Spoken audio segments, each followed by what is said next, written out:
أهلا وسهلا in our new video.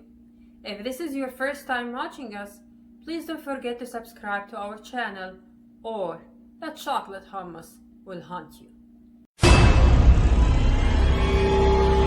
Also, if you like what you see, don't forget to like, share, and add a comment to let us know what would you like to see next in our future videos. So, in the summer, we always think about those luscious, delicious fruits that you enjoy in the summer, like peaches and apricots and prunes and plums and all of that yummy stuff. Here in the US, another thing that comes with all of these delicious fruits is the American desserts. Pies, cobblers, crumbles, and crisps. All of these desserts are fruit-based desserts that are made differently. That's why they have those different names, but they are really good and they bring up the great flavors of those summery fruits. So today we'll be making peach cobbler.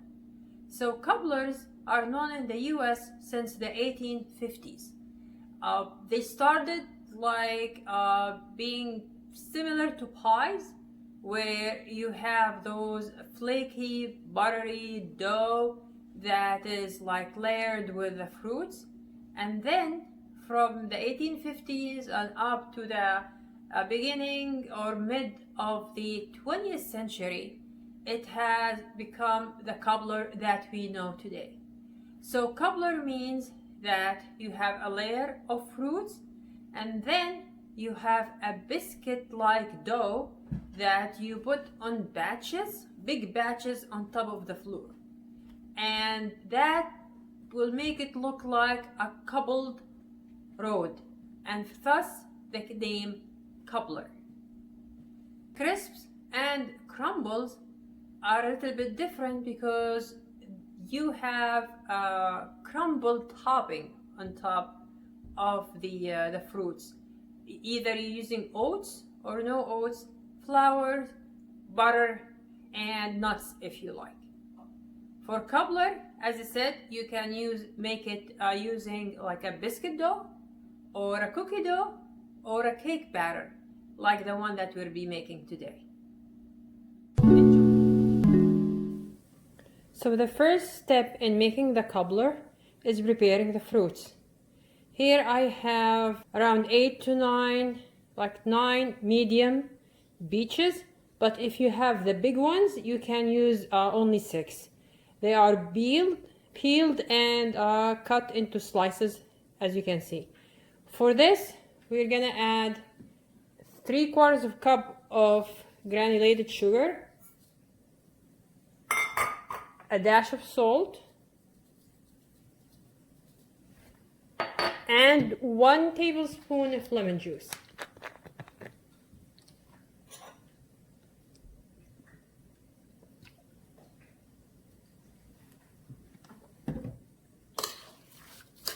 Gonna mix them all together really well.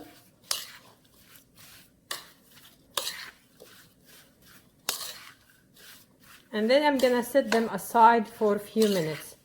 Some people like to actually put this on the stove and cook it for like 3 to 4 minutes until it boils and then get out, but I prefer this way.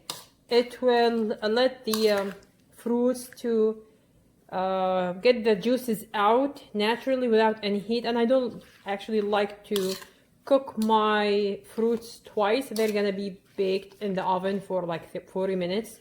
So I prefer this method.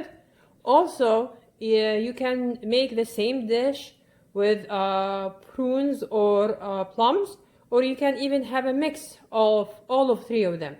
It's up to you. They all taste really good. So the next step here is to prepare the baking dish. Here I've added 6 tablespoons of butter. I'm gonna open the oven and turn it on 350 degrees to preheat, and I'm gonna put the dish in there while the oven is preheating so the butter can melt. Here I'm gonna prepare the cake batter. So I have 1 cup of flour, all-purpose flour. I'm gonna add 1 cup of sugar, granulated sugar, and then 2 teaspoons of baking powder.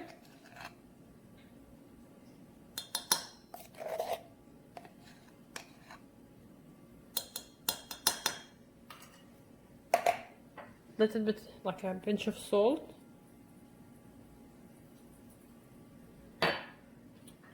Mix a little bit.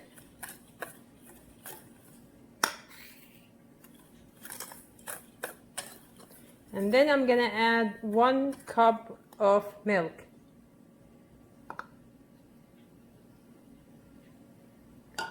And mix till just combine, don't over mix.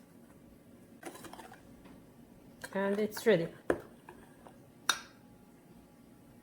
Now I'm ready to assemble my dessert.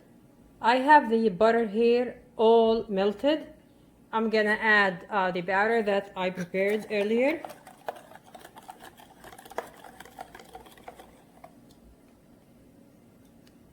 Put it in the top.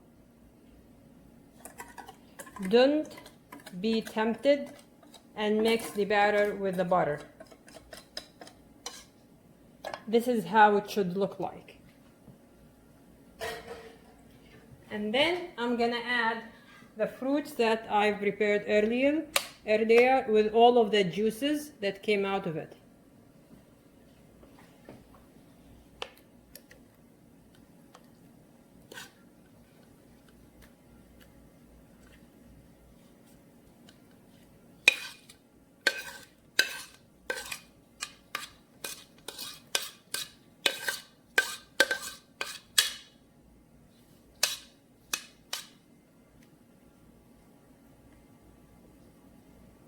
Spread it evenly.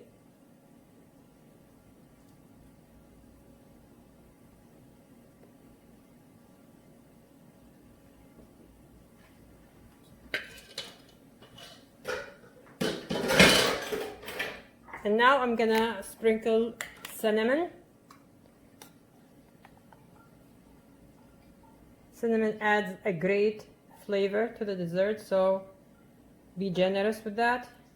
Unless you don't like the flavor of cinnamon.